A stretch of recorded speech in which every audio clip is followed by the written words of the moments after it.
All right, I'm Bruce, K1BG. The Nashoba Valley Amateur Radio Club over the years has done an activity called Thinking Day on the Air.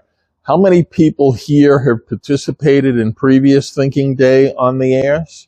So a fair number. What I wanted to do is introduce it to particularly the newer amateurs that we have in the room today.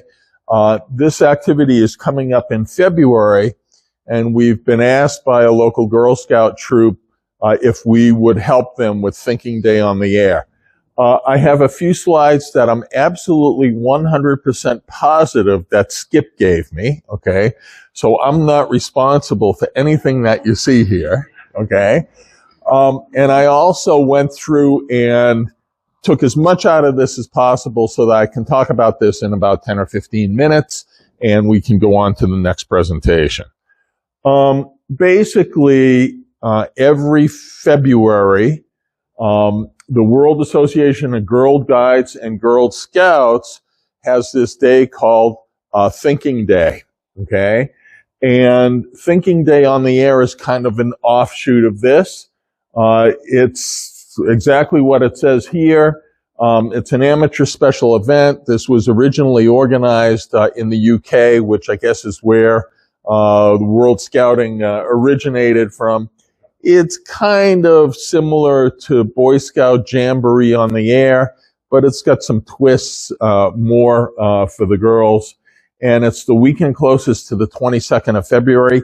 I think that's Saturday, the 23rd this year, but I actually, at 5 o'clock tonight when I was tweaking this, didn't go and look at the calendar. So I apologize for that, but it's roughly that weekend. There's a number of tables that we set up for the girls. First of all, they organize it themselves, but we have different activities to introduce them both to amateur radio, but also the broader world. So when we talk about the larger world, there's a table where we introduce the girls to things like maps and gray line, and not only where they are in the world, but how amateur radio uses these maps for our purposes. They learn about communications. We have a table where we talk about sounds and phonetics, things like phonetics, messaging, technology, operating procedures. We'll talk more about why we do that in a couple of slides. I was not aware that this did this, Skip, okay? We have a table that's just Morse code. And it turns out that this is probably the most popular of all the different things that we do. The girls will do the Morse. What's that? Yeah, if you could. It's too slow for me. Thank you. It is by far the most popular of the tables that are there during the day, and the girls will wander around to other tables and then come back to the Morse code table. There's a related craft activity that the girls typically do, that the girls organize and do. I know one year we had things like necklaces and bracelets that they made out of beads with their names in Morse code kind of thing. And they found that pretty interesting. We have a table set up where we have an HF station and we call CQ and we get the girls on the air. And what's amazing is the girls range anywhere from 6 years old to, I think, into their teen years. We have different groups come through. They'll all say, no, I don't want to get on the air. And then as soon as one of them says, I want to do it, they all want to do it. And some of them are kind of natural at it and they want to do it over and over and over again. And we've had a number of people set up these stations and do this over the years. So these are the ones we've done locally. The Girl Scout troop from 2023 in Lunenburg reached out to me and said, the girls have been asking to do this again, okay? So I figured, well, if they're requesting it and want to do it, we'll do this. We had a location 2 years ago that's no longer available, or I should say 3 years ago now. Wow.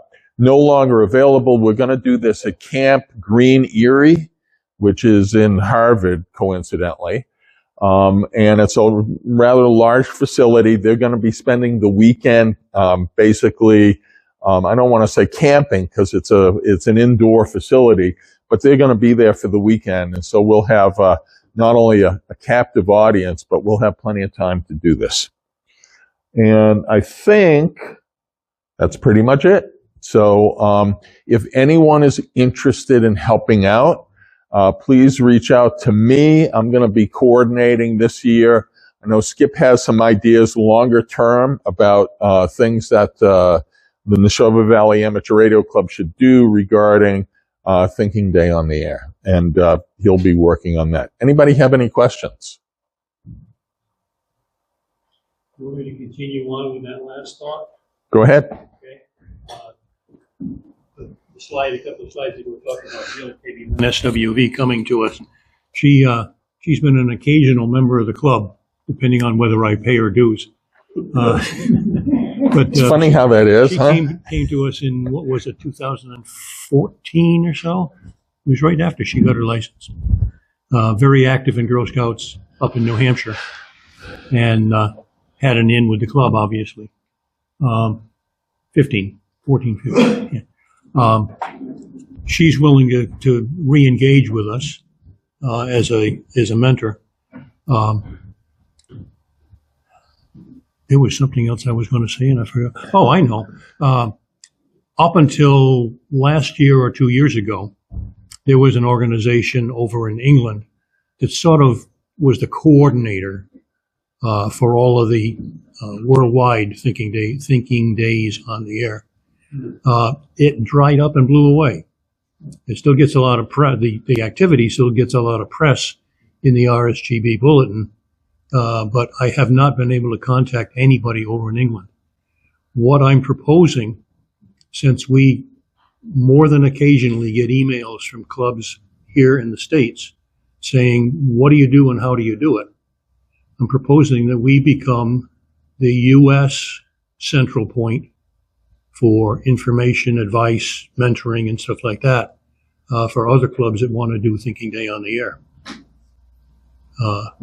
Bruce is in favor of it. When I suggested it to Bruce, he said, okay, you're in charge. True, you know how that goes. True leadership, okay. But I sort of like to bring it up to the club and see it be a willful operation of the club.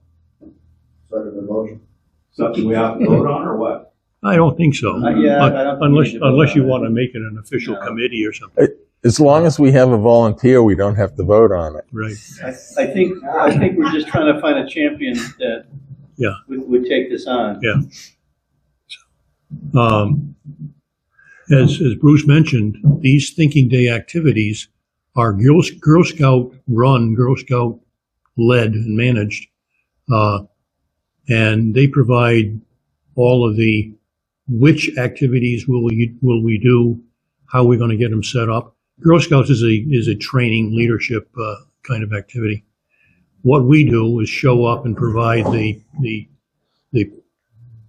manpower, person power for the demos that go on, and obviously the licensed operation.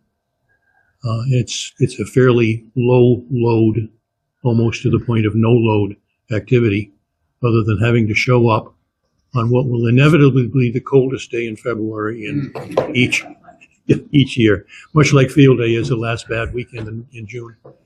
The fourth rainy weekend? Yeah. Yep. So there must be more to say. Bruce and I are available afterwards for informal conversations, and the mic is yours. And I'll get some emails out to the Club Reflector.